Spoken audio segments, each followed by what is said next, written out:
Here is a quick update on a popular subject here. I have now driven from, where was this pickup? San Antonio was the last pickup, San Antonio, Texas. Just crossed the state line into Alabama, and the destination is Florida. Still have 7 hours or so to go to get there.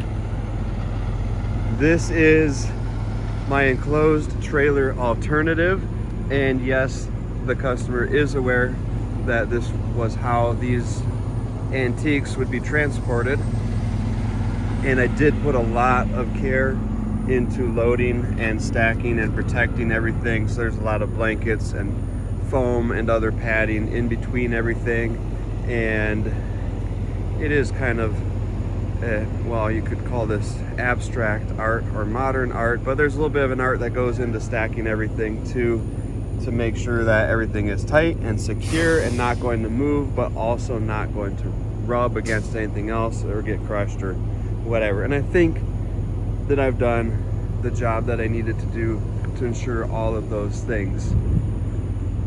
There's always a little bit of nervousness on my part at the unveiling, the opening.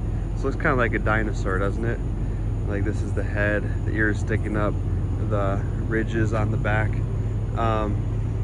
Anyways, but usually the reveal reveals that everything has ridden good in previous situations where I've transported like this.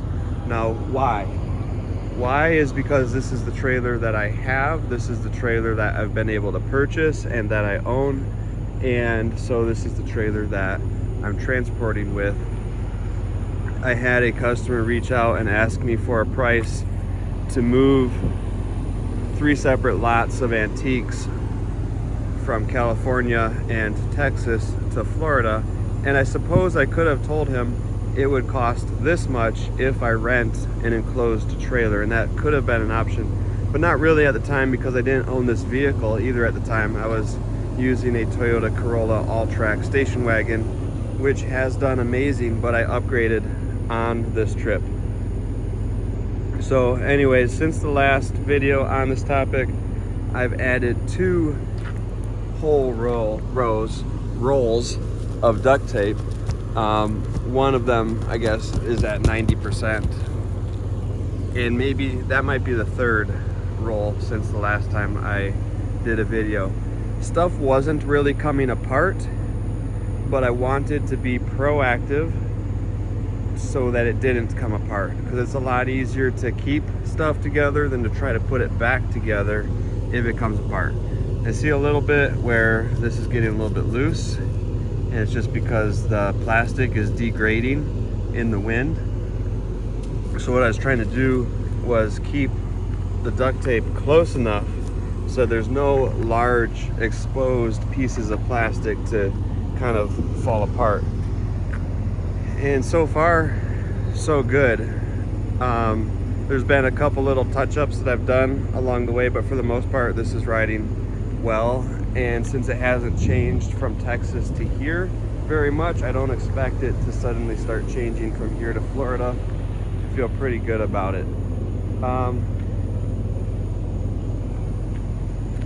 With this trailer, especially with the tow vehicle that I now have, I think that an enclosed trailer would be a good thing to add to my fleet, because my intention is to be able to handle pretty much any type of load that anybody requests, and that means having different types of equipment so that I'm always equipped with the right type of equipment for each load.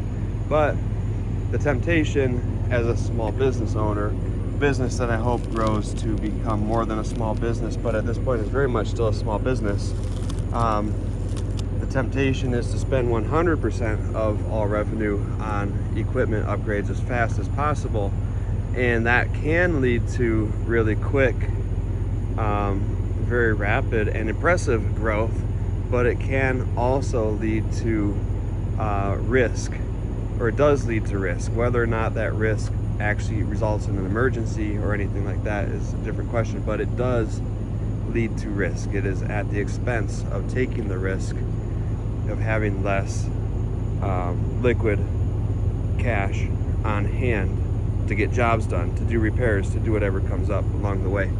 So I'm not sure if I will invest in that trailer soon or whether it will be a while.